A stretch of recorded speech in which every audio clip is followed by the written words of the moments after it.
Hey guys! Hey everyone! Mga sisi, kamusta kayong lahat? So, wala na naman akong magawa, kaya eto, mag-short vlog ako. Hello! So, ayan, meron akong i-share sa inyo. Ayan, ito. Wala akong magawa, kaya hayaan nyo na akong i-share ito sa inyo kung ano to. Happy watching!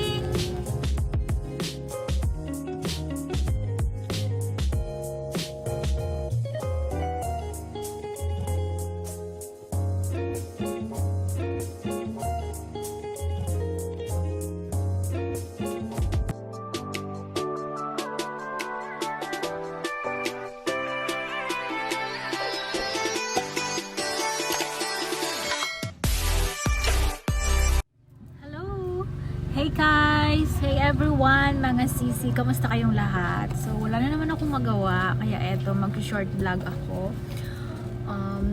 It's around 10 minutes before 2 p.m. Grabe. So, ito ba yung tagyawat ko, pero hindi ko siya pinisa. Nandito ako, meron akong maliit na electric fan doon sa taas. So, share ko lang sa inyo. Last week ba, nagpunta ako sa Best Buy, tapos meron akong nagustuhang bilhin. So, ito siya. Ayan. Air Top Air Freshener Jasmine. So, jasmine yung flavor niya. 5-in-1 siya. Pwede siyang neutralize odor, quality fragrance, quick acting, feels a room, long lasting. So, marami siyang flavor. May lavender, may lemon. And yung napili ko, itong jasmine. Kasi yung amoy niya, hindi siya masyadong masakit sa ilong. And, ayun. Mura lang siya. I think 60 pesos lang yung pagkabili ko nito. And talagang mabango. So, 360 ml. Ayan. Keep out of reach children. Contains under pressure. So, matagal mo na siyang magagamit. Ginagamit ko to, tapang. Matapang na rin siya, pero hindi siya kasing tapang ng ibang variant. So, ang paggamit ko nito, ini-spray ko lang to dito. Normally, sa taas, ayan. Parang pabango ko, pero hindi to sa akin. Ini-spray ko to sa mga para maging mabango yung shop natin. Wala lang, echos lang. Gusto ko lang. So, pabango siya. Amoy bulaklak na jasmine. Lalo kapag nahahanginan siya ng electric fan ko, ang bango.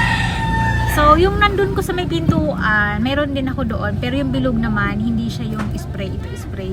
So, ang dami ng laman niya. I think mga hanggang dito.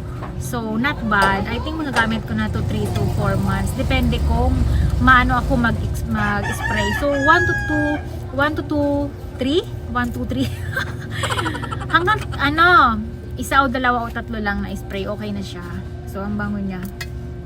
Ayan. This is not a sponsor. Wala lang, share ko lang. Wala akong gawa. Inaantok ako. Bandang mga alas 2 yung atake nung antok ko. Kaya, ayan siya. So, ayun. Made in China, syempre. Made in China. So, yun. Wala namang mga nakalagay. Nakalagay lang dito kung paano siya gamitin, kung ano yung mga content niya. Ayun. Ganyan siya. Ayan. Yung mga different flavor niya, different color lang. Yung lavender, medyo pagka-purple yung nandito niya. Yung lemon, may pagkadilaw. Tapos ito, na jasmine, white and white siya. Yun yung nakalagay niya sa plata. Ayan. At ano pa ba mga nakalagay dito? Wala naman, air freshener lang. Tapos jasmine flavor, air top yung pinaka brand niya. So yun lang. Share ko lang, mabango siya. Unlike kapag bibili ka nung normal yung binibili ko sa SM, pumapatak siya ng mga 200 plus. Kalimutan ko yung brand, pero yun yung laging ginagamit namin ng jowa ko dati. Ang mahal. So, sa mga hindi mahilig sa matapang, hindi ko alam kung magugustuhan nyo to. Pero para sa akin, okay naman siya. Okay yung amoy niya compare doon sa ibang flavor like yung lavender. Talaga matapang siya. So, yun. It's up to you. So, wala. Share ko lang. Nag-aantay ako ng tanghalian ko sa kapatid ko. Inahatdan niya kasi ako ng pagkain every 2 p.m. So, naubos ko na yung kape na nandito nakalagay. So, ang ganda, diba? Magtitinda ako nito soon. Hindi po pa ng budget. So, grabe na, nainis ako dito sa tagyawat ko sa ilong. So, yun, wala namang ganap nandito. Buti na lang walang ular at hindi masyadong mainit. At napakahina lang ng electric fan ko. Tingnan nyo, nagagalaw niya yung buho ko dahan-dahan. So, yun, wala naman. Ito yung mga ano ko dito, mga pinagagawa. So, nagustuhan nyo ba to? Hello! Hello Mars Life YouTube channel! Ayan, ang cute niya. Favorite ko to. Ito ko lang yan nilalagay. So, marami akong mga anik-anik. Hindi ko naubos yung ano, mais. Ayan. Ayan siya. Saka maingay dito, gawa lang yung kalsada. Kaya hindi ako dito naboboring kasi kapag nantok ako, tingin-tingin lang ako dyan. Pero pag maulan, doon ako naboboring kasi sarado dito. Tapos na-stress ako kasi wala pa akong trapal na properly. So, I hope next week or kapag may pera na maipagawa ko yung harap.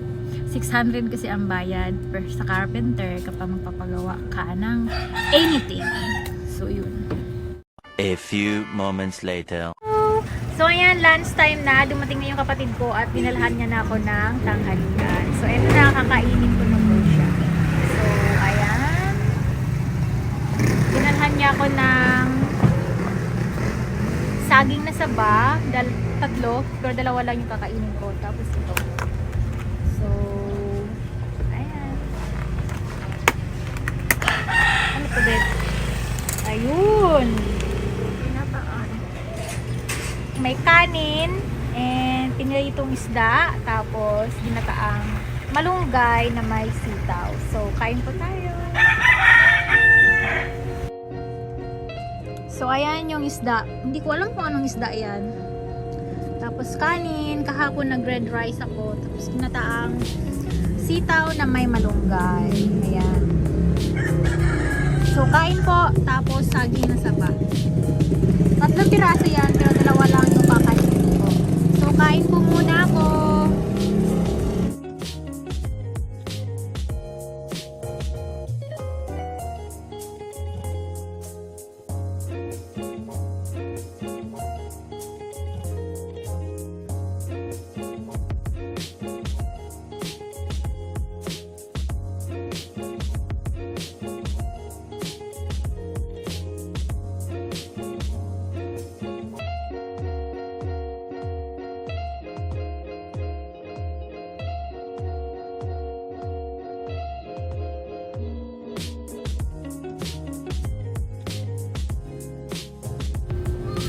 So yeah, that's it for now, my little vlog for today. And sana nagustuhan nyo. And please don't forget to subscribe and click the bell notification para ma-update ka sa mga upcoming kong vlog soon. So sa mga hindi pa nakakilala sa akin, my name is Myra, not Myra E. So for now, bye bye everyone and see you on my next vlog. Bye bye!